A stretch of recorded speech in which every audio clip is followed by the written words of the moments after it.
नमस्कार, महासत्ता न्यूज मध्ये आपले स्वागत आहे। आगामी निवडणुकीच्या पार्श्वभूमीवर खानापूर मतदारसंघात राजकीय हालचालींना मोठा वेग आलाय।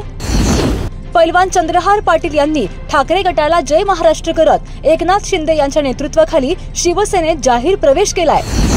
तर दुसरीकडे माजी नगराध्यक्ष वैभव पाटील यांनी आज मंत्री चंद्रकांतदादा पाटील यांच्या उपस्थित भाजपात जाहीर प्रवेश केलाय।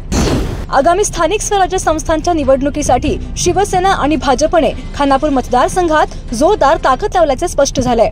विधानसभा निवडणुकीनंतर वैभव पाटील यांनी भाजपातून दमदार एंट्री केल्यामुळे मतदारसंघात पुन्हा एकदा वारे फिरल्याचे दिसून येतंय।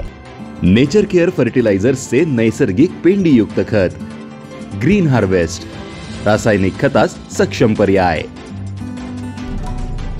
खानापूर विधानसभा मतदारसंघात आगामी 4 महिन्यात विटा नगर परिषदेसह पंचायत समिती आणि जिल्हा परिषदेच्या निवडणुका होत आहेत। आमदार सुहास बाबर यांना विधानसभा निवडणुकीत सुमारे 78,000चे तर विटा शहरातून 5,000हून अधिकचे मताधिक्य मिळाले होते। गेल्या 3-4 वर्षात विटा शहरात केलेली कोट्यावधीची विकास कामे आणि विधानसभा निवडणुकीत विटा शहरातून मिळालेले मताधिक्य तसेच गायकवाड गट आणि भाजपची असलेली साथ या सर्वच गोष्टीमुळे विटा नगर परिषद निवडणुकीत बाबर गटाला मोठी संधी असल्याची चर्चा विटा शहरातून सुरू झाली आहे।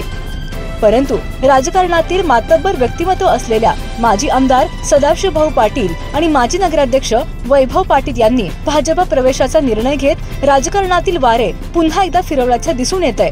वैभव पाटील यांनी भाजपात प्रवेश करत एकाच दगडात 2 पक्षी मारलेत। भाजप प्रवेशामुळे माजी नगराध्यक्ष वैभव पाटील यांना आमदार गोपीचंद पडळकर यांच्यासारख्या तगड्या नेत्याची साथ मिळणार आहे। त्याचवेळी त्यांनी नेहमीच विरोधात असणाऱ्या विटा शहरातील जुन्या भाजपचे नेते माजी नगरसेवक अनिल म बाबर यांच्या गटाचा देखील करेक्ट कार्यक्रम केल्याचे दिसून येत आहे। वैभव पाटील यांनी प्रवेश केल्यामुळे खानापूर मतदारसंघातील भाजपची तशी ताकद वाढली आहे।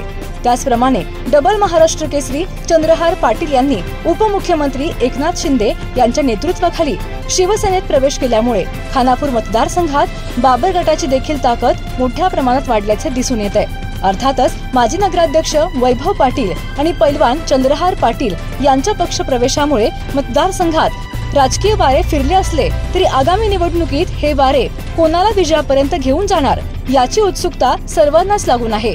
विट्यातील एक्साइड बॅटरीचे अधिकृत सेल्स अँड सर्व्हिस सेंटर म्हणजे श्री गणेश बॅटरी, नेवरी नाका, विटा। संपर्क आपल्या स्क्रीनवर।